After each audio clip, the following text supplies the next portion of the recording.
algunos conceptos y reafirmarlo a lo que yo estoy viendo ahora en el curso de verano. Perfecto, perfecto. Bueno, veo que la mayoría entonces la grabo porque hubo un compañero que a mí me dijo que no podía estar, que le hubiera gustado ver la clase, así que nada, va a quedar grabada. Eh, la voy a grabar. Perfecto. Ah, uy, el lunes es parcial. Bueno, si está todo el mundo para el tema entonces de clase de apoyo, me guío un poquito más por ahí entonces. Y pregunto, arranco preguntando, ¿qué temas son los que vieron hasta ahora? Así le doy un poquito más de bola en eso. Me imagino que igual los corrientes de la psicología, Berger y Luckman lo debieron haber visto. El Sí, lo par- que vimos fue Hogg, Berger y Luckman, Moscovici, Iorio que habla de Moscovici, la representación social y actitudes, y historia, la historia de la psicología Perfecto. Y social. el parcial es preguntas si es a responder, hay que hacer un trabajo. No, el parcial son 4 preguntas, una pregunta por unidad. Como trabajamos 5 unidades, una nos queda fuera, pero es eso, es a desarrollar. Perfecto, perfecto. Bueno, eh, voy a ir por las partes más sencillas y voy a ser bastante rápido de todas formas. Eh, Posiblemente a YouTube, si no lo puedo llegar a cargar, armaré algún link de Drive y veo cómo se los hago llegar. Entiendo que igual tienen un grupo de WhatsApp. Quiero creer. Va, todo el mundo se organiza así. En cuanto a representaciones sociales, y ahora voy a agarrar, yo tengo una parte acá escrita. Por ver el Bookman, yo entiendo que debió haber sido el texto que más les debió haber costado. Les puedo asegurar que no es difícil.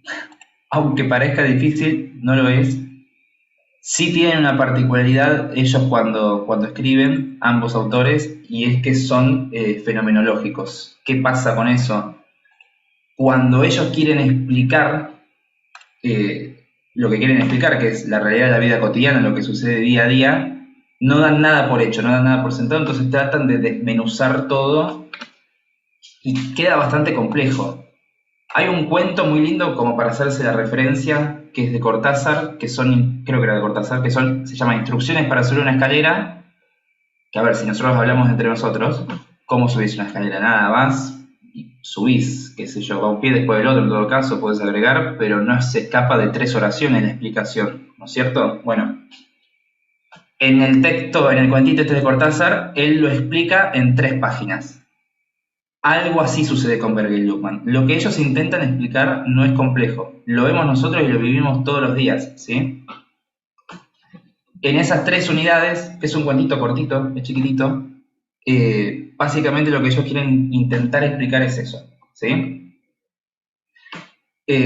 Comienzan en la primera unidad, más que nada, mencionando estas cuestiones de las particulares que tiene el ser humano.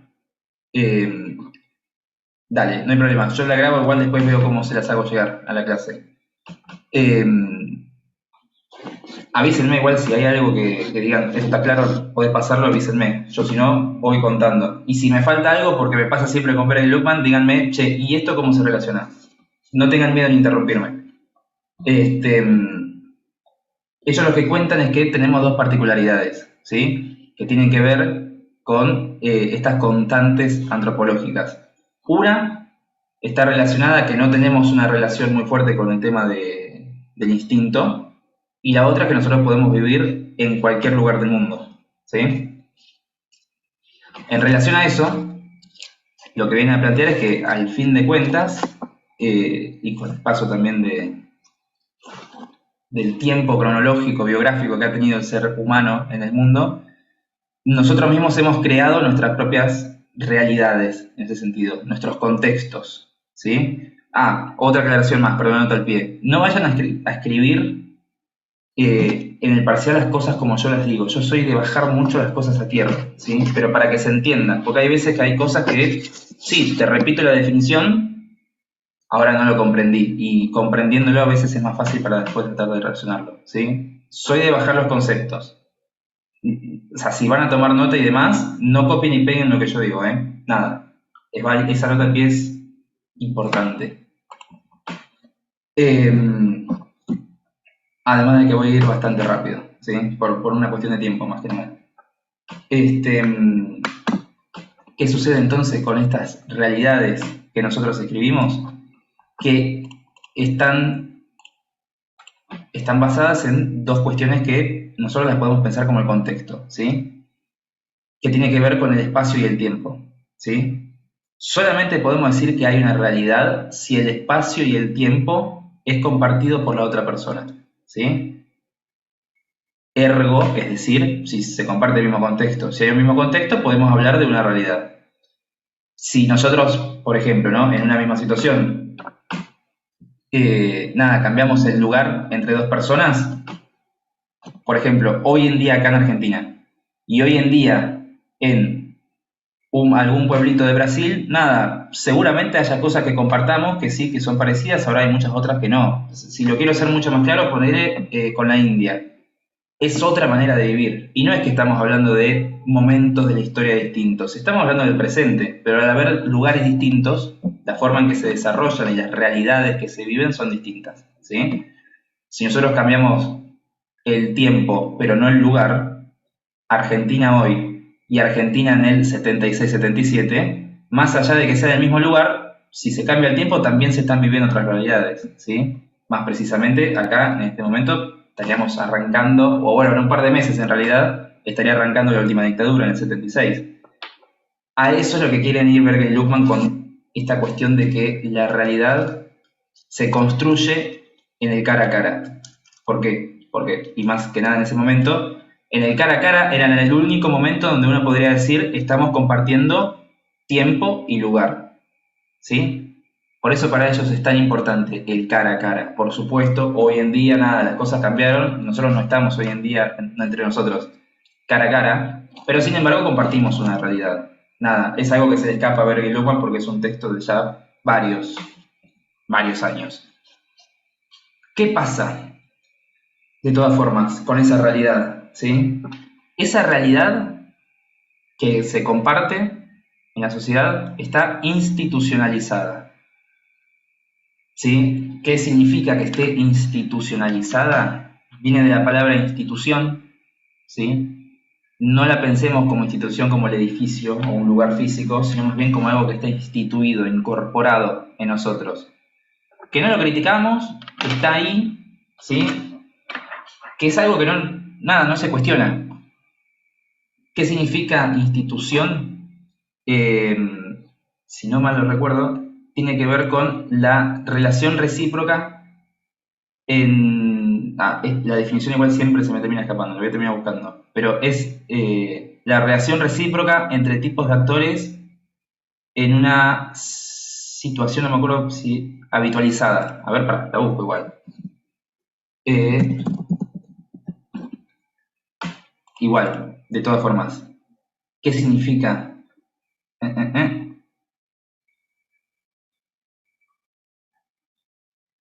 No, acá no lo tengo. ¿Qué significa igual esta cuestión de la institución? Bueno, tipos de actores o actores tipificados. Lo de típico viene, o podríamos llegar a decirle como estereotipado, como lo común, ¿sí? Si nosotros nos podemos pensar en un chofer de colectivos, ¿qué es lo que se nos viene a la mente cuando pensamos en un chofer de colectivos? En un chofer típico, ¿sí? Ya tipificado. Va a ser, en la imagen mental nuestra, seguramente un hombre con una camisa azul, tal vez con anteojos de sol, ¿no es cierto? Ese ya es un actor tipificado en nuestra sociedad, ¿sí? De vuelta, es muy similar al concepto de estereotipo. Es algo típico, ¿sí? Esa interacción recíproca que hay entre actores ya tipificados se da entre dos tipos de actores. Vuelvo con el ejemplo de el chofer. Vos del otro lado tenés a un pasajero, ¿sí? Que también seguramente esté tipificado, más o menos. Es una persona que necesita ir de un punto al otro, que tal vez está haciendo el trabajo, que, no sé, usa mochila, lo que sea. En una situación, ¿no es cierto?, esa interacción que hay está habitualizada, ¿sí? Y también es típica. ¿Qué significa típica? Bueno, nada, comparte de vuelta ciertas cuestiones que se repiten y es habitualizada o habitual, ya que se repite un montón de veces en el tiempo, ¿sí? Si nos tenemos que hacer, por ejemplo, entre nosotros el juego de cómo sería y alguien es el chofer y alguien es el pasajero, nada, es alguien que va, primero hace la fila, después se sube al colectivo, dice el lugar, pasa la tarjeta, va y se sienta. Es siempre la misma acción, constantemente. Pongo otro ejemplo, por ejemplo, en una cursada, cuando era presencial tal vez era un poco más claro. Vos tenías una relación recíproca entre tipos de actores, estudiantes, docentes, en un lugar, ¿sí? Y las acciones que se hacían también eran habitualizadas, ya eran, sí, habitualizadas. ¿Por qué? Y el estudiante se sienta donde hay más banquitos juntos, y quien sea el docente va al frente, detrás de o al costado o detrás de un pizarrón. Siempre se repiten esas cosas. Entonces, cuando sucede eso, estamos hablando de algo que ya está instituido, de una institución, ¿sí? De algo que se institucionalizó. ¿Va bien? ¿Va a ir rápido? Avísenme, ¿eh? Si eso también está claro, sigo para adelante. Me arranqué con este texto porque sé que es el más complejo a veces para entender. Bien. Bueno.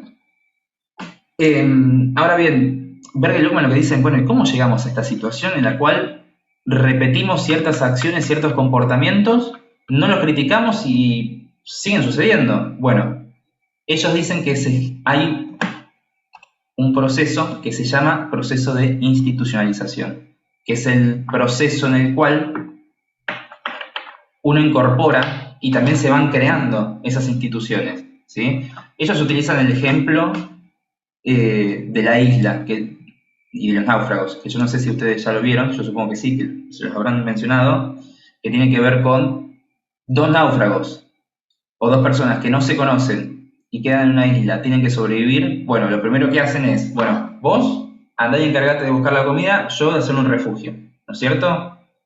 Muy probablemente el primer día se les complica un poco los dos, en el segundo puede ser que mejoren un poco más, en el tercero, y de a poquito van mejorando cada uno en su acción, ¿sí? Se van profesionalizando, ¿sí? ¿Qué es esto? Y acá estoy enganchando otro tema, ¿eh? ¿Qué es esto de que cada uno tome este tipo de acciones distintas? Bueno, están tomando roles distintos en la sociedad, ¿sí? Por supuesto, esta cuestión de que se arranque en un primer momento, en el ejemplo que ellos ponen, está como consensuado. La verdad es que cuando se dan procesos de institucionalización, que se dan en todo momento, no es que la gente va y se pone en acuerdo en hacer una institución, pero con el paso del tiempo, supongamos de vuelta con el caso este de la isla, si llega una tercera persona y vos ya tenés a alguien encargada de la comida y alguien encargada de un lugar para habitar, muy probablemente lo que le digan es, bueno, o me ayudás con la comida o ayudás con el tema de la vivienda, ¿sí? Ya la tercera persona ingresa en esa institución y tiene que cumplir un rol, ¿sí? Ellos, la otra manera que tienen de explicarlo son por 3 etapas, ¿sí? El de externalización, el de objetivación y el de internalización, ¿sí? Es muy importante el tema de esa dialéctica.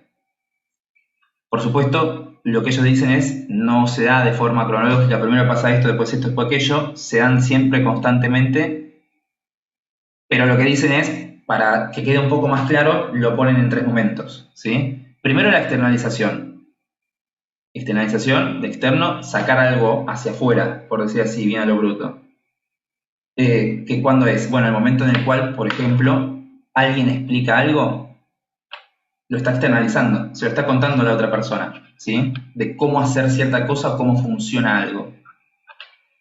Ahora, ¿cómo hacer que 2 personas se entiendan? Bueno, eso que yo estoy externalizando tiene que estar objetivado. ¿Qué significa objetivado? Viene de la palabra objetivo. Cuando algo es objetivo significa que no es subjetivo. Es decir, no es de cada uno, sino que es algo compartido, que ya más o menos es una cosa que la sociedad lo da por hecho. ¿Y cuál es la herramienta objetivizadora por excelencia? El lenguaje. Si yo le doy palabras a eso que yo tengo adentro que quiero externalizar, la otra persona lo va a poder entender. Y si lo entiende, lo puede internalizar. ¿Se entendió ese proceso? Pongo otro ejemplo. Yo en mi cabeza tengo, estuve pensando sobre ciertas cosas filosóficas, ¿no es cierto? Y en esas cuestiones yo puedo inventar algo que se me ocurrió. Cuando yo tengo ese pensamiento que es mío, nada, es subjetivo, nada, no es una cuestión que yo externalicé. Ahora bien, si yo se lo quiero explicar a otra persona, si yo lo quiero externalizar, tengo que objetivarlo, ¿sí? Tengo que pasarlo de alguna forma, traducirlo en un lenguaje en el cual la otra persona me pueda entender, ¿sí? Ahí está el lenguaje.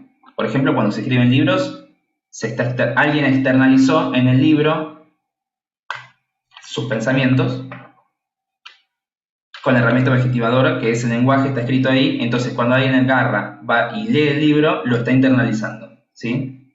Lo que hay entre esas dos personas es el lenguaje, lo que permite que las instituciones y el conocimiento siga fluyendo y estando y existiendo, ¿sí? Es en esos momentos donde se da el proceso de institucionalización, constantemente, es constante. Ahora mismo nosotros estamos haciendo esto, ¿sí? Que si nos ponemos a pensar tampoco es que lo estamos criticando. Y esto que yo decía antes, no es necesario estar hoy en día cara a cara para poder compartir una realidad. No lo estamos haciendo, pero bueno, nada, el texto es de antes y sin embargo tampoco es que lo criticamos mucho. Cuestión, no me voy a detener en esto. ¿Vamos bien? ¿Hay dudas? No, yo lo que te quería preguntar con esto de la institucionalización, si nos llegasen a preguntar, justo una pregunta de qué sé yo, nos digan, bueno, expliquen la institucionalización de Berger y Luckmann. ¿Podríamos poner este ejemplo del náufrago? De los Sí. náufragos, mejor dicho. El ejemplo de los náufragos está en el libro incluso, ahí del texto de Berger y Luckmann. No sé si lo habrán explicado en alguna clase, pero está, lo pueden traer. Ellos lo explican como sujeto A, sujeto B, sujeto C, que sería como el tercero, pero básicamente es la misma idea. Sí, sí, sí, sí. Perfecto, gracias. No, por favor. Cuestión. Hay una cuestión bastante importante que al ser humano como que le gusta mucho, que tiene que ver... A ver, perdón, antes, retrocedo, me iba adelantando. Estas cuestiones que están institucionalizadas, lo que generan es un orden social, ¿sí? La sociedad está ordenada por estas instituciones. Ya sabemos que para esperar el colectivo tenemos que hacer una fila. Ya sabemos que a las 12 del mediodía es la hora del almuerzo, a las 21 la de la cena, no sé, 6 de la tarde es la merienda. Ya sabemos que se trabaja de 10 a 18. Se genera un orden social por toda esa institución construida, armada por nosotros. Perdón, leo la pregunta. Cuando se dice que la realidad está institucionalizada, ¿qué es eso? Es decir, cuando está institucionalizada es que ya la tenemos como incorporada, ¿sí? Ya está institucionalizada de institución, de vuelta a esto, la tenemos instituida, incorporada. Eso que creamos, no lo criticamos, lo tenemos incorporado. Lo de externalización, objetivación e internalización es el proceso de institucionalización. ¿Y cómo hacemos para que se incorpore todas esas cosas a cada sujeto? Bueno, son mediante esas tres partes, esos tres pasos. Cuestión. Todas las instituciones lo que hacen es ordenar a la sociedad, ¿sí? Hay un orden social con todo esto. Que, ojo, puede ser pensado como algo crítico, la verdad, como, che, o sea, estamos dominados, una cosa de que al final yo hago las cosas porque quiero o es porque ya está todo ordenado, ya está todo dicho. Bueno, se lo puede ver así. Berger y Luckmann lo describen y lo que dicen es que la sociedad esté ordenada, a nosotros lo que nos permite es un alivio cognitivo. ¿Por qué? Porque no tenemos que andar pensando todos los días qué es lo que tenemos que hacer. Ya está. Yo ya sé que me tengo que levantar, que voy a laburar, que después vuelvo, nada, la comida, o sea, ya está. Tengo mi día, ya la rutina planificada. Ese ordenamiento termina siendo o tiene cierto efecto positivo. Porque ¿qué es lo que pasa? Supongamos algo que irrumpe en nuestro día a día, en nuestra vida cotidiana, por ejemplo, que se nos rompa el lavamanos, el lavaplato, la bacha. Nosotros no sabemos ordenarla, arreglarla. Entonces, ¿qué hacemos? En ese momento, en lugar de agarrar y detenernos y tratar de aprender, o sea, institucionalizarnos entre nosotros, cómo arreglar la bacha, lo que hacemos es, bueno, llamo a alguien que sea profesional en el tema, alguien que cumple ya ese rol en la sociedad, que venga y que me lo arregle, ¿sí? Es esto, es el ejemplo este que yo les decía de la isla, que cada uno cumple un rol, vos vas y buscas comida, vos vas y la vivienda, bueno, en la sociedad también existe. Tenemos a alguien que se dedica a la plomería, alguien que se dedica a dar clases, alguien que se dedica a todas las cosas, ¿sí? ¿Qué es lo que permite? Bueno, cada uno está profesionalizado en un tema, permite también cierto alivio cognitivo porque uno no tiene que estar sabiéndose todo el tiempo, porque también, no te digo que sea imposible, pero no sucede, es difícil, y que cuando alguien tiene cierto problema, bueno, no importa, hay otra parte de la sociedad que puede solucionarlo, ¿sí? En ese sentido, ahí los roles, nada, cumplen ese rol, ¿sí? Valga la redundancia. ¿Vamos bien? Cuestión, acá, importante. Hay un orden social, ¿sí? Siempre hay un orden social. No puede no haber orden social. Eso es importante. Pero ¿y entonces qué pasa cuando viene alguien y critica el orden social? Lo pone en cuestionamiento. Bueno, por el momento no pasa nada. El mismo orden social, las mismas instituciones tienen mecanismos de defensa, ¿sí? Varios. El más importante, por decir así, o el principal, tiene que ver con las legitimaciones, ¿sí? ¿Qué es esto? Cuando alguien viene y critica o hace cierto comentario respecto de alguna institución, la gente en sí misma, por una cuestión también de mantener ese orden social, porque si no nada, genera cierta crisis cognitiva, es una cosa de, como si esto no es, entonces ¿cuál es la realidad? Porque la gente no es consciente de que nosotros mismos creamos nuestra realidad mediante la interacción entre sujetos, ¿sí? Es difícil de tratar de comprenderlo. Cuando alguien viene y critica, hay 4 niveles de legitimación, o sea, de tratar de justificar eso que sucede en la institución. El primer nivel, que es el más bajo, por decir así, tiene que ver con, a mí me gusta decir, las justificaciones del por qué sí, que no tienen ningún tipo de sentido. Por ejemplo, cuando algún niño chiquito se le queja algo a los padres, por qué no puedo ir a la casa de mi amigo? No, bueno, yo porque soy tu padre, porque soy tu madre. No tiene ningún tipo de validación así fuerte en ese sentido. Es simplemente un porque sí. Porque yo lo digo, porque es así. No hace falta más nada. Bueno, no tiene mucha fuerza. Es una cuestión bastante débil en ese sentido.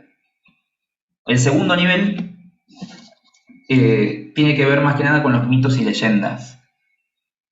Son otra forma un poquitito más fuerte, por lo menos a nuestro oído, de justificar ciertas cuestiones que tienen que ver con la institución. Voy a poner un ejemplo de la cultura guaraní. No sé si conocen al Curupí. Nada, es un personaje que básicamente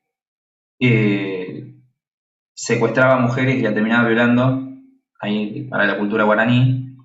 Y la leyenda lo que cuenta es que si había una mujer que se encontraba fuera de la casa al anochecer, el Curupí agarraba, se la secuestraba, la violaba y la devolvía. Esa era la forma que había en esa cultura, en ese momento, para tener a las mujeres justamente contenidas en el hogar y que no se vayan. Esa era la forma que ellos tenían de, nada, como de, ¿cómo sería la palabra? De adoctrinar o de justificar el por qué me tengo que quedar en casa. Porque si no, si le traemos un ejemplo tal vez más actual, o de vuelta para justificación para los chicos, no, vos no podés salir porque, no sé, viene el hombre de la bolsa. Algo que no tiene ningún tipo de peso tal vez para nosotros que somos más grandes, pero tiene un poco más de sentido o de fuerza, por decir así, esa legitimación, que el simple porque sí. Más cuando uno es más niño tal vez, porque nada, esas cuestiones más mágicas convencen un poco más. ¿Vamos bien? El tercer nivel, ya con un poco más de fuerza, tiene que ver con todas las justificaciones y legitimaciones que tienen que ver con algún sustento en la ciencia, ¿sí? Con alguna justificación de nada, de algún estudio científico. Nada, ahí pueden entrar otra cosa de, che, ¿Por qué hay que desayunar? No, bueno, viste, porque la ciencia dice que si uno desayuna, es nutricionista, que si esto, que lo otro. Ah, bueno, está bien, viste, como que tiene sentido. Ahora, cuando te pones a ver, acá capaz que desayunamos un café con leche con 2 medialunas y en otros países están desayunando huevo frito, nada, salchichas, o sea, no hay cierta correlación ahí si vas a hablar con un nutricionista de qué es lo bueno, qué es lo malo, cambia de vuelta según la realidad. Pero la justificación es bastante más fuerte, no se lo critica tanto en ese sentido. Estoy usando ejemplos bastante burdos tal vez, pero es como para que se vaya marcando bien la diferencia. Por último, el último nivel de legitimación, que es tal vez el más complicado a veces de visualizar, tiene que ver con los universos simbólicos. ¿Qué es un universo simbólico? Que es el cuarto nivel, es el más fuerte de justificación, que no es que es algo distinto, engloba también a todos los otros. Es una manera con una misma simbología para tratar de ver todo el mundo, ¿sí? Valga la redundancia ahí, universo simbólico.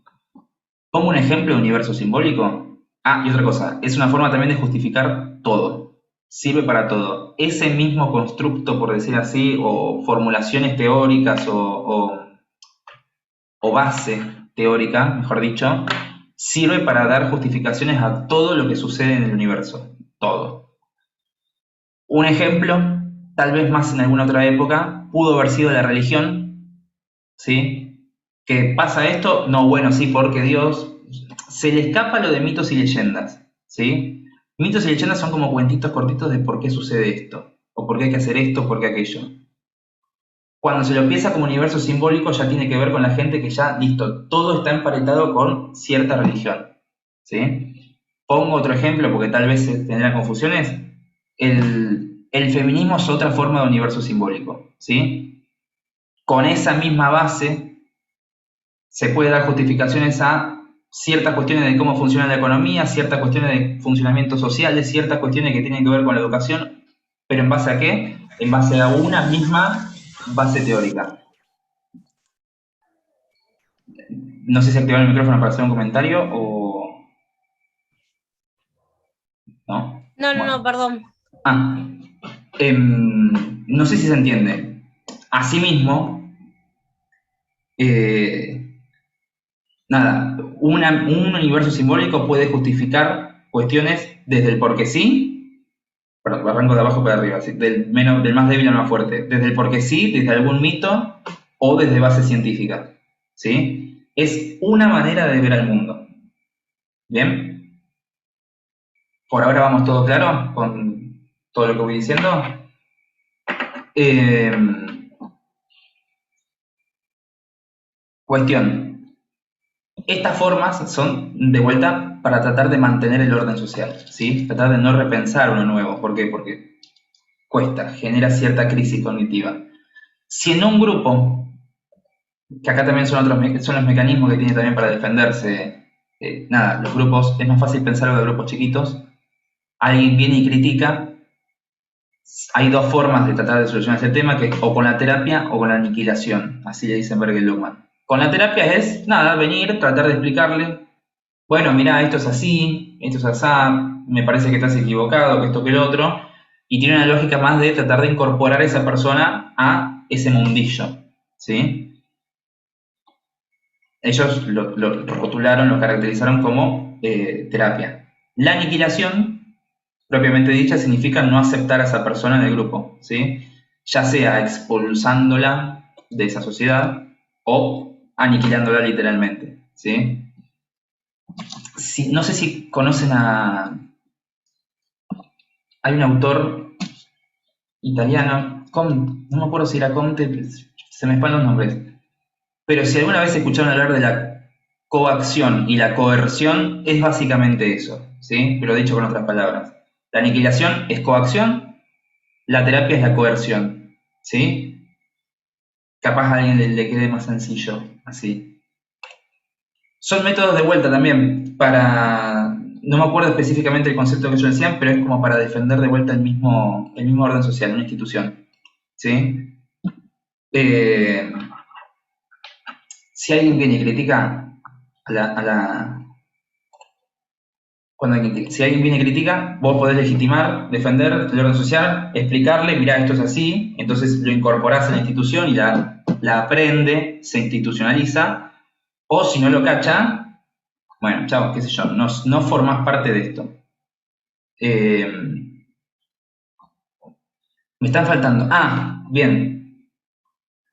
Expliqué un poco del proceso de institucionalización, tal vez más cuando lo vemos en el día a día de ahora. Ahora bien, nosotros ya nacemos y no criticamos ciertas cosas. Ya desde el nacimiento hay dos procesos que son muy importantes para ver el human, que son los de sociabilización, la primaria y la secundaria. ¿Sí? La primaria son los primeros años de vida. Está muy marcada por los momentos amorosos y afectivos. ¿Sí? Básicamente de padre, madre, tutor, tutora, hermano, hermana, quien sea, que da las primeras enseñanzas, esas primeras institucionalizaciones, mediante la repetición. ¿Sí? ¿Qué pasa? Dura más o menos hasta, en tiempo cronológico, hasta que el sujeto comienza la escolarización. En tiempo cognitivo, por decir así, es cuando el otro generalizado se cristaliza en la conciencia, ellos dicen. ¿Qué significa eso? Bueno, en la socialización primaria, quien da las primeras enseñanzas, por decir así, es el otro afectivo. ¿Sí? Si no mal me equivoco, afectivo. De vuelta, padre, madre, tutor, hermano, da las enseñanzas con mucho contenido de afecto.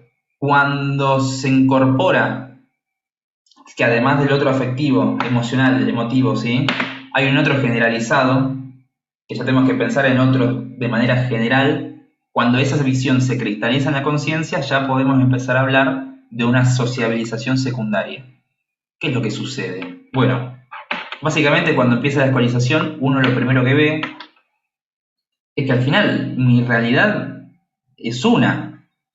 Vos cuando vas y entras al jardín te empezás a ver con un montón de otras realidades que tal vez, yo creo, es más claro de ver, porque, a ver, si lo pensamos en retroalimentativo, cada uno es difícil pensar en el jardín, pero si lo pensamos en la universidad, no sé si ustedes se habrán dado cuenta que cuando empezás a tener compañeros es una cosa así como de chan. Hay un montón de realidades, que tal vez uno no percibe o no lo ve porque no estuvo tan cercano, pero, y más en la UBA, en la universidad pública, se ven un montón de esas cosas. Bueno, la socialización secundaria, desde que comienza la escolarización y uno empieza a interactuar con otros, no termina nunca más, ¿sí? No hay un momento en el cual se termine la socialización secundaria, ¿bien? Y se da en todo momento durante toda la vida. Y uno nunca para de aprender cosas. Ahora bien, hay un solo momento en el cual podríamos llegar a hablar de una sociabilización terciaria, que se menciona poco y yo esto no creo que se lo pregunten, pero bueno, como para que lo tengan, y es cuando alguien decide cortar totalmente conexión con la realidad que está viviendo hoy en día y, por ejemplo, yo agarro mañana y digo, me voy a ir a los Alpes a vivir como un ermitaño, recién ahí, o en el Everest y voy a ser budista. Y corté relación totalmente con toda la gente y todas las personas que yo interactué en mi vida. Ahí recién se puede hablar de una asociación terciaria, dicen ellos, que es cuando se comienza de vuelta todo de cero. No creo que se lo tomen. En final, yo me acuerdo que una vez lo preguntaron como pregunta así, media tramposa, si alguien está para el final, lo quiere tener en cuenta, bueno, pero no creo, muy raro, o sea, muy raro. Reificación, me quedaba ese concepto también, es cuando el sujeto considera natural esa realidad que en realidad, bueno, es construida socialmente por nosotros, ¿sí? Cuando ya se toma a tal punto de que, nada, es esto la realidad y uno se queda cerrado en eso y no permite ni acepta cuestiones ni críticas, ningún comentario exterior, se puede hablar de que esa persona está reificada, ¿sí? Tiene un comentario bastante estereotipado, tal vez prejuicioso. Por lo general, la gente que es mucho más mayor, a veces cuando ve cosas disruptivas nuevas, se queda como, esto no es así. Yo no sé lo que están haciendo, no sé, pero esto no es así, medio que se queda en eso. La gente que por lo general es más cerrada, más conservadora, es gente que está reificada. ¿sí? Que se queda con los valores, con las tradiciones, con estos así, estos asá, y no hay crítica que valga.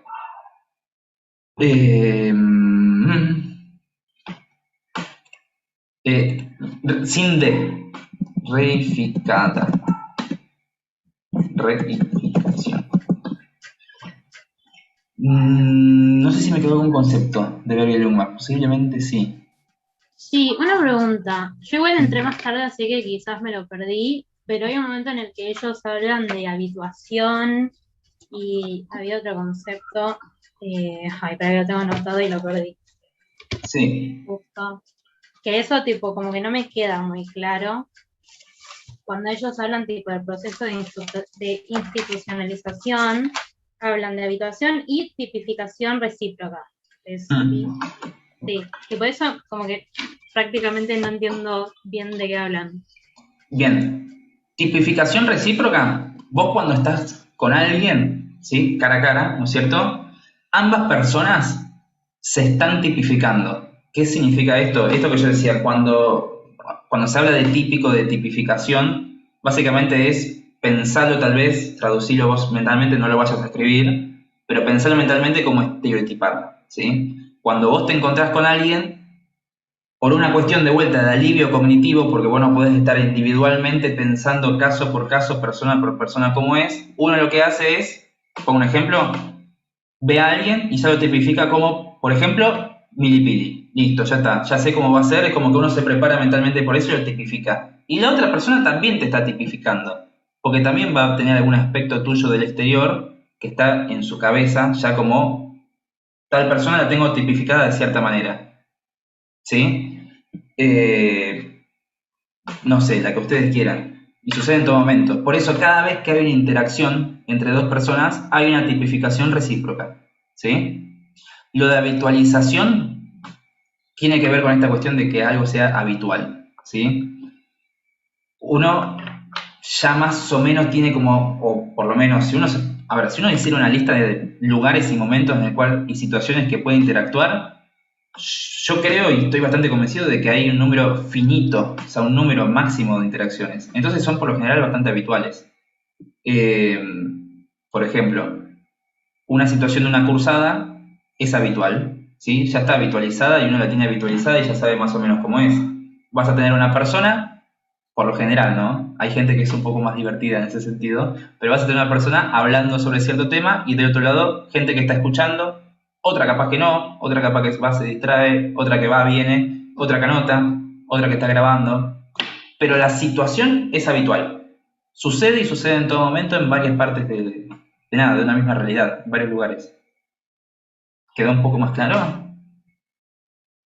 Hablo rápido encima. Igual estoy grabando. Después, voy a encargarme de ver cómo se los hago llegar. Pero, ¿quedó claro? Sí, gracias. Genial. Si no me quedó... Sí. Sí, a ver. No, sí, las situaciones también son típicas. Sí. Ya te digo, el tema de ponerle... A ver, si alguien tiene que describir cómo es... cada vez ponele esto, se usa mucho en teatro. Cuando se hace esta cuestión de improvisar, y es, improvisen una situación de un robo. Esos momentos para mí son geniales, porque de verdad la gente se pone con la tipificación de cada persona que es más o menos compartida de la sociedad y una situación típica y que es habitual. Y nadie te dice que eso es así. Sin embargo, la gente ya lo tiene de cierta manera como ya pensado de que es así. ¿No es cierto? Si yo le tengo que describir el tema, no de un robo, el de ir al supermercado, ¿sí? No necesariamente tiene que haber una interacción entre personas. Sin embargo, ¿cómo es la situación de ir al supermercado? Y me lo tiene que describir y vas, agarrás, compras la cosa, vas al cajero, pagás y te vas. Listo. Ya es una situación que es habitual porque se repite un montón de veces y ya también está tipificada, ¿sí? Está como estereotipada, por decir así. Ya está escrita. ¿En dónde? Nadie sabe, porque nunca se escribió. Pero es así, y sucede así, y se repite. Y uno lo enseña así también. De manera, digamos, inconsciente, no pongan inconsciente en el parcial, ¿eh? Bien. Me quedó algo más de Berger y Luckmann. ¿Se entendió? Es el texto tal vez más difícil del programa. Pero si esto quedó claro, el resto va a estar también bastante sencillo. Cuestión. Pregunta. Sí.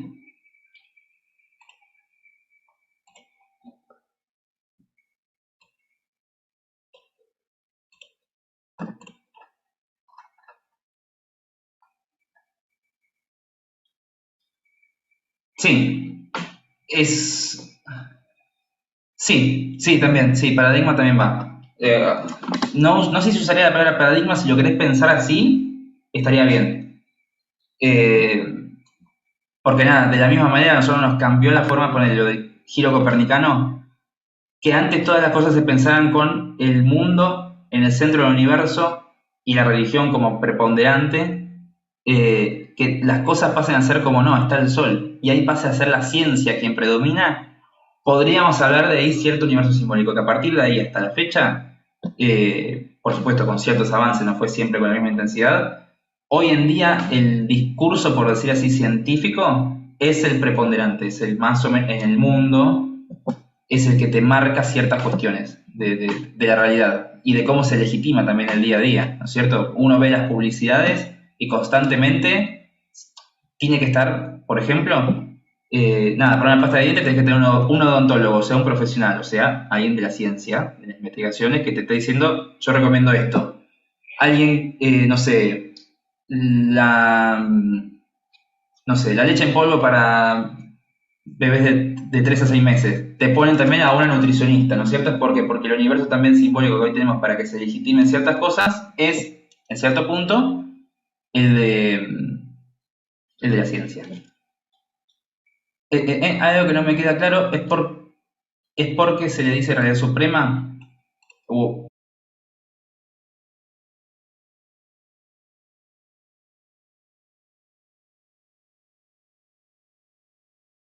¿Por qué se le dice realidad suprema? Realidad suprema, pensarlo más o menos como palabra, es como la realidad que, nada, prepondera, como la que está por encima más o menos, sí, de todo. A ver, estoy viendo qué otra cosa me habrá quedado. Después estaba No, lo de cara a cara, pero no creo que sea muy lo, importante, que digamos. lo importante de eso es que al momento en que Bragg y Luckmann escriben, ellos lo que quieren decir con eso es, hay una realidad siempre y cuando haya, o sea, cada contexto tiene su realidad, ¿sí? Ahora, ellos, ¿cómo decían? Y bueno, ¿y cómo explico lo del contexto? Bueno, en el único, porque el contexto ¿qué es? En cierto momento y en cierto lugar. La forma que ellos tuvieron de explicarlo es en el cara a cara. Cuando alguien está cara a cara, alguien se está asegurando de que está en el mismo lugar y en el mismo momento. ¿Por qué? Porque estás cara a cara, lo estás viendo. Entonces ahí puedes decir, ahí se está construyendo realidad, hay una realidad. Son muy complejos para decir contexto histórico-cultural, no sé, en un momento y en un lugar adecuado. Sí, son complicados. Ellos les dijeron cara a cara. Porque aparte también en el juego del cara a cara y la interacción entra el lenguaje. O sea, es como que ellos en su momento, con las herramientas que tuvieron, lo pudieron explicar de esa manera. Pero nada, es como un poco más complicado de lo que es en realidad. De todas formas, es importante. Bien, si estamos con Berger y Luckmann, eh, pasamos a otro tema. ¿Qué otro tema es el que tenían? Hola, ¿cómo estás? Hola. Sí, te paso a preguntar, mira, a mí no me quedó sobre el tema de las representaciones sociales, Sí, viste que están involucrados dos procesos, la objetivación y el anclaje. El tema sí. de objetivación no me quedó muy claro y el segundo tema es el tema de las prácticas con respecto a la representación social. Esas dos cosas como que me quedaron medio al aire. Lo de las prácticas, ¿en qué sentido? El de cómo se... O sea, la relación que se establece entre las representaciones sociales y las prácticas, que está en el texto de Di Lorio o Orio o algo así. Bien. No es tan importante el de Iorio. No, o al menos yo no creo que lo pregunten. Pero igual ahí llegó eso. Con lo de objetivación y anclaje tiene, a ver, esto siempre me gusta explicarlo porque me parece como muy sencillo. Yo creo que tenía acá para dibujar. Pizarra, perfecto. ¿Están viendo, no? La pizarra, Sí, sí. perfecto.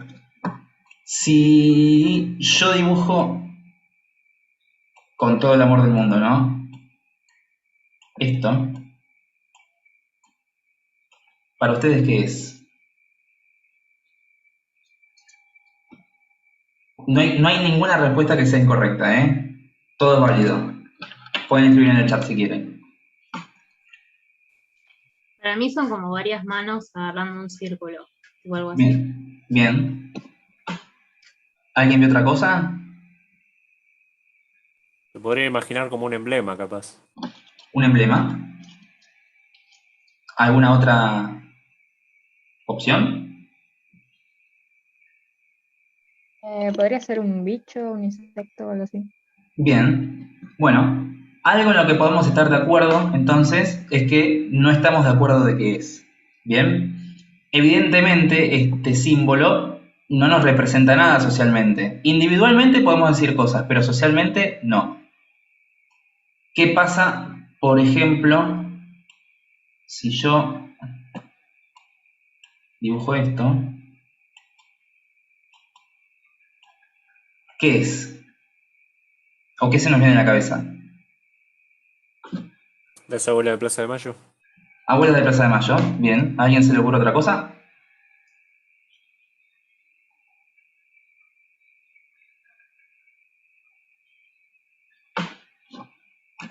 Ahí. Lo mismo. Es compartido. Me ha surgido también de que la gente diga memoria, dictadura. O sea, pero más o menos todo el mundo comparte y tiene la misma representación social de qué es ese dibujo.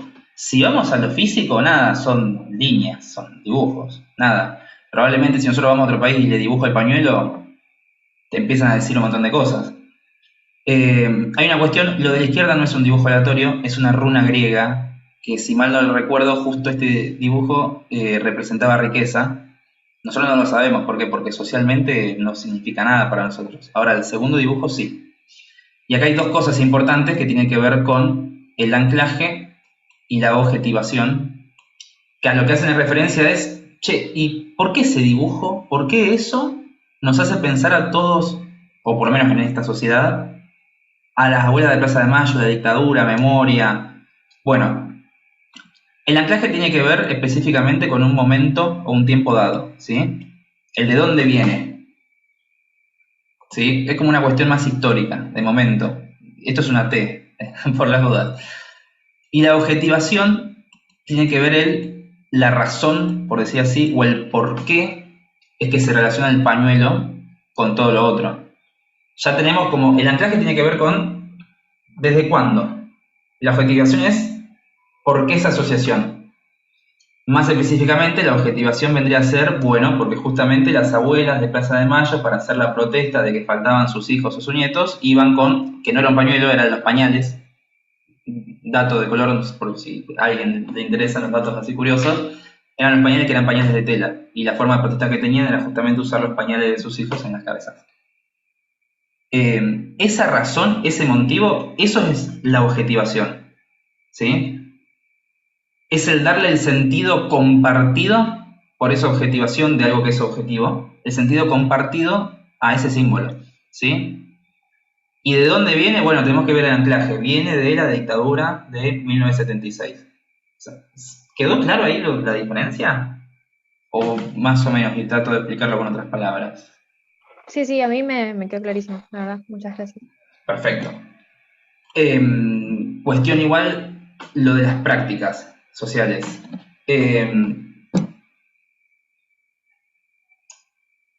Esto que yo, ponele que digo, de la dictadura, lo que ella quiere decir, Iorio, es que esas prácticas sociales son las que les terminan dando como cierto valor constitutivo a las representaciones sociales.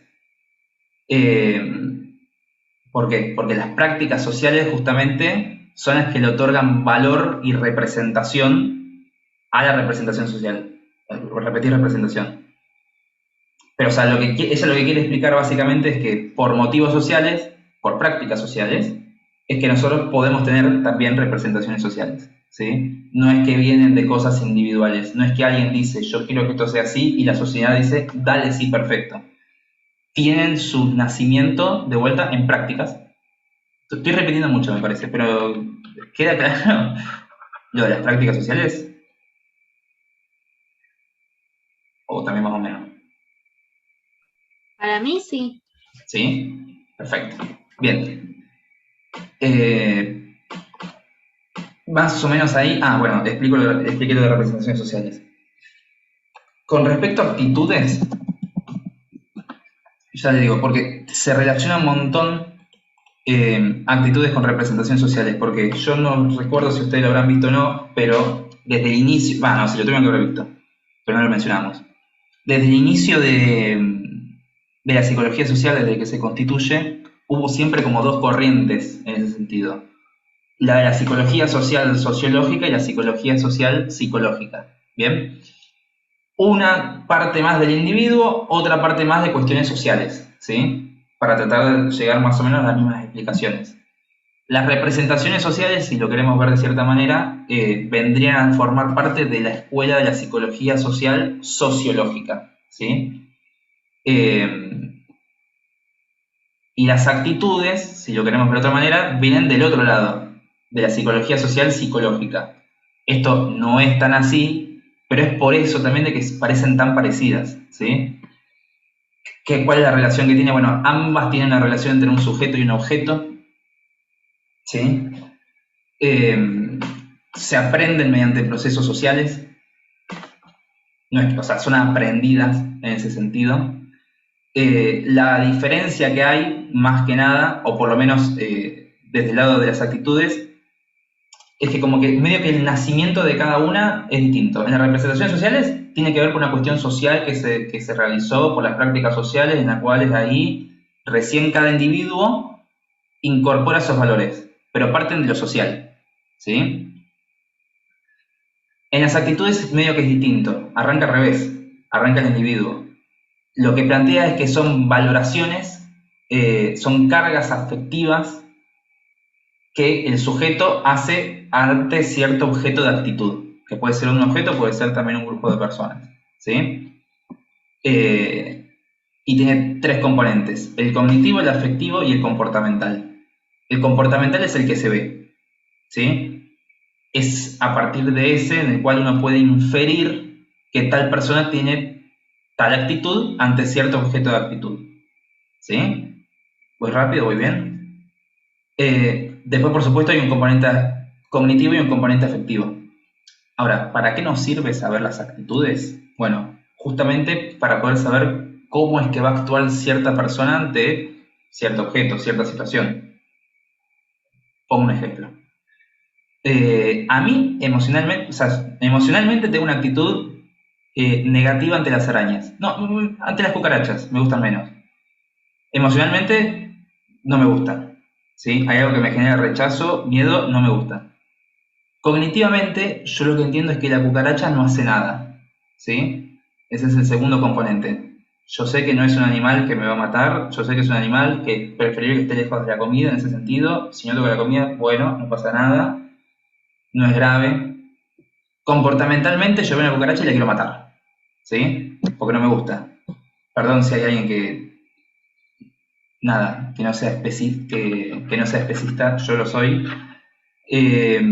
La mato. Esa es mi componente comportamental. Entonces, ¿cuál es mi actitud frente a las cucarachas? Negativa.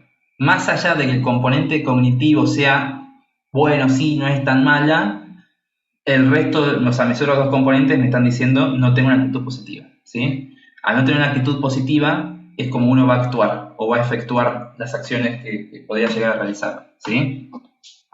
Si yo tuviera una actitud, por ejemplo, positiva ante las cucarachas, capaz que tendría una colección ahí con... Viste que hay gente que tiene como de mascotas. O lo que simplemente dice, agarra, la mete en una cajita o y la saca afuera. ¿Sí? ¿Se entiende? Algo similar, por eso es que también se relaciona, sucede con las representaciones sociales.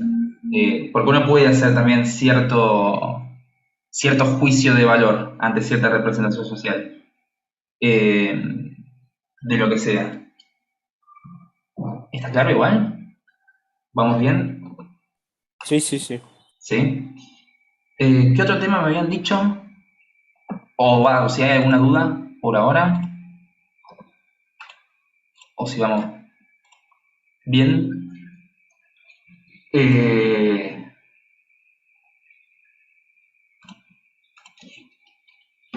Yo, sabes, tengo una pregunta para hacerte porque ayer tuvimos nosotros clase, mi comisión por lo menos tuvo clase, Sí. y le había preguntado acerca de la disputa entre Tarde y Durkheim, ¿viste? Y me dijo la profesora que una de las preguntas más comunes que suelen hacer es cómo Mead resuelve la disputa entre Tarde y Durkheim. Sí. Es común. Lo de Tarde y Durkheim está claro. Bueno, igual lo digo. Esto que yo decía de la psicología social, sociológica y la psicológica, nos encontrábamos a Tarde con una escuela de la tradición norteamericana que estaba más enfocada en lo psicológico, o sea, partiendo del individuo, y a Durkheim con la tradición europea, partiendo de lo social. La forma que tuvo de resolver esto, Mead, ¿no? Sí, hay nombres que se me escapan. Puede que no, bueno, a ver, no es que es el huevo o la gallina lo que viene primero. Básicamente lo que él dice es que es una cuestión de ambas cosas. No hay que pararse de un solo lado. La interacción, la creación justamente de conocimientos tiene que ver con la interacción entre individuos y ahí estamos hablando de una sociedad, ¿sí? No hay algo que venga primero. Es básicamente eso, más o menos lo que plantea Mead. Tiene igual, él es más de la psicología social sociológica, ¿sí? Pero nada, marca cierto quiebre en ese sentido de, bueno, de no disputarse en eso. Es una cuestión de que ambas tienen razón, ¿sí? Es eso, más que nada. ¿Es muy probable que la pregunten? Sí. Es cortita la respuesta, en ese sentido. ¿Cómo era buenísimo, la gracias. pregunta? ¿Cómo se resuelve la polémica o la disputa Tarde-Durkheim? Ah, ok, gracias.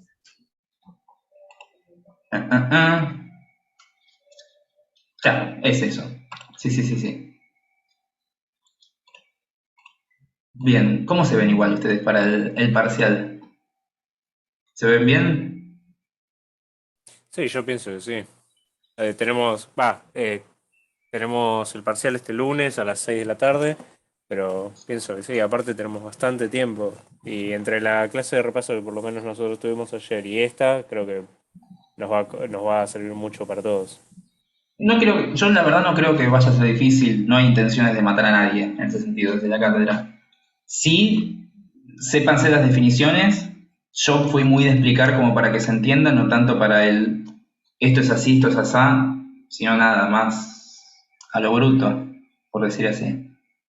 Pero bueno, ojalá que les vaya muy bien. Lo último que voy a decir, por si alguien después lo quiere tener en cuenta para el final, es que si van a preparar un tema, que lo preparen bien. Hay mucha gente que prepara el tema familia. Creo que lo van a ver para la segunda parte. Y la primera pregunta del profesor es, bueno, ¿qué es una familia? Y por lo general esas preguntas que vos decís, esto que es tan simple no me lo va a tomar y me va... No. Siempre todas las definiciones las van a pedir. ¿Qué es una institución? ¿Qué es una familia? ¿Qué es un estereotipo? Son las preguntas que hay que saberse. Uno sabiéndose eso, Ya el 4 lo tiene. Después las demás preguntas son más que nada para sumar puntos en ese sentido. Y si se prepara un tema, prepáralo bien. Que si hay un tema bien preparado, después les hacen 1 o 2 preguntas capaz de alguna otra unidad y listo, está aprobado. Pero importante lo de saberse las definiciones.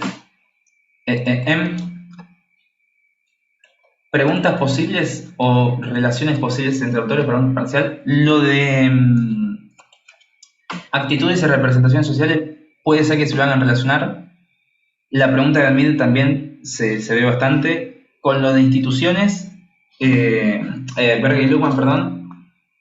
La pregunta que para mí es más habitual es que no sé cómo se las redactarán, pero les hacen relacionar mucho el tema de institución, proceso de institucionalización, y después le meten algún otro tema, o legitimación, o roles, o sociabilización, pero no se escapa mucho más de lo que yo hoy estuve comentando. Puede ser en todo caso que actitudes y representaciones sociales se les pongan en 2 preguntas distintas.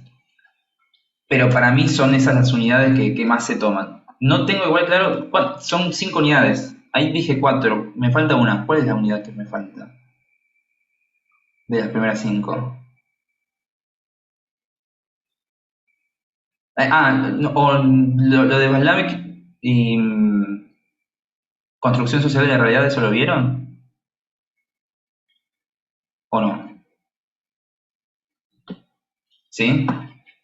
Esa puede ser. O sea, la primera pregunta por lo general o es de la unidad 1 o es de la unidad 2.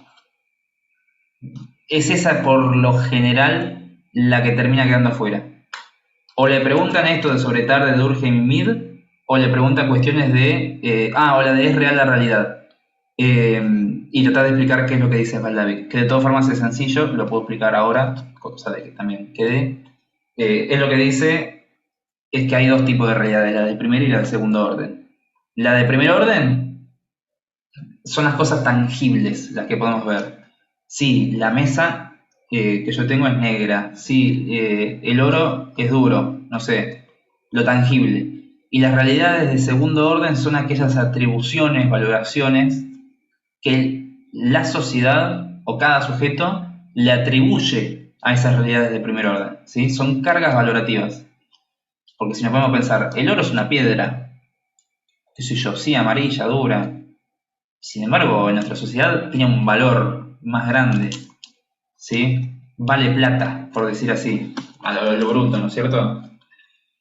Y es real eso, y es una realidad, sí, es así, de segundo orden, ¿sí? Es algo que, podríamos decir a lo bruto, inventamos nosotros le atribuimos y se lo pusimos. Por eso también hoy en día, es que, a ver, así como fue el oro en su momento, después vino el billete, después la tarjeta de crédito, y hoy en día estamos pasando medio, esto es una valoración mía, pero un momento de transición con todo el tema de las criptomonedas. Que hay gente la cual no lo entiende y otra gente que sí le otorga valor. Y porque hay sociedad y parte de la gente que le otorga valor, realidad de segundo orden, eso vale, tiene un valor real. Real de segundo orden, pero lo tiene. Y es algo totalmente intangible. Pero bueno, está. Hay gente que lo puede comprender y también le da un valor. Hay gente que dice, esto no tiene valor de ningún tipo. Yo me acuerdo igual también en su momento, cuando recién estaba la tarjeta de crédito, que mis viejos con él no querían dar el número del código de seguridad. Pedían que venga, que te lo traigan, lo ponían así. Y hoy en día es una cosa que nada, en cada página de internet que hay, uno compra online, uno va y pone el código de seguridad, no hay ningún problema. ¿No es cierto? Son cuestiones que van cambiando a lo largo del tiempo. Porque nada, la realidad depende de cada contexto. Si cambia el tiempo, cambia la realidad también. Es todo bastante dinámico, no es estático, ¿sí? Todo cambia según las interacciones entre los sujetos. Pero bueno, si no hay ninguna otra duda más, espero no haber sido muy rápido, espero les haya servido. Éxitos el lunes. El viernes que viene hay otra clase más así de repaso, también prefinal, pero quien se quiera sumar, nada, yo no tengo ningún problema al respecto. Así que bueno, nada, espero que les haya servido y después me encargo de que les llegue igual la grabación, así el resto de la gente lo puede ver. De nada. Bueno, muchísimas gracias, Ramón, por tomarte el tiempo. No, por favor, no hay ningún problema. Y no se olviden de no usar las palabras que yo uso, sino solamente para entender un poquitito mejor los textos nomás. Nos vemos, Muchos éxitos.